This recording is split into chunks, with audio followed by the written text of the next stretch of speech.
Boxing matches were very popular in England 200 years ago. In those days, boxers fought with bare fists for prize money. Because of this, they were known as prize fighters. However, boxing was very crude, for there were no rules and a prize fighter could be seriously injured or even killed during a match. One of the most colorful figures in boxing history was Daniel Mendoza, who was born in 1764. The use of gloves was not introduced until 1860, when the Marquis of Queensberry drew up the first set of rules. Though he was technically a prize fighter, Mendoza did much to change crude prize fighting into a sport, for he brought science to the game. In his day, Mendoza enjoyed tremendous popularity. He was adored by rich and poor alike.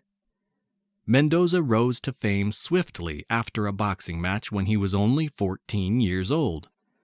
This attracted the attention of Richard Humphries, who was then the most eminent boxer in England. He offered to train Mendoza, and his young pupil was quick to learn. In fact, Mendoza soon became so successful that Humphries turned against him.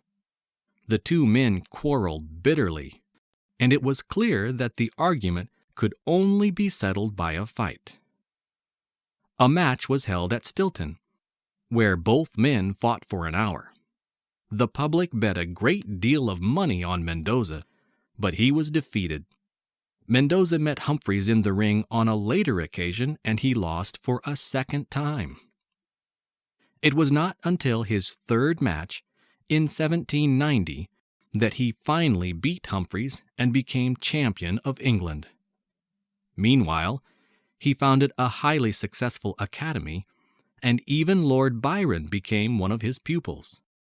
He earned enormous sums of money and was paid as much as £100 for a single appearance. Despite this, he was so extravagant that he was always in debt.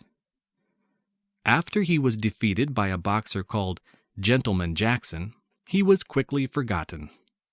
He was sent to prison for failing to pay his debts and died in poverty in 1836.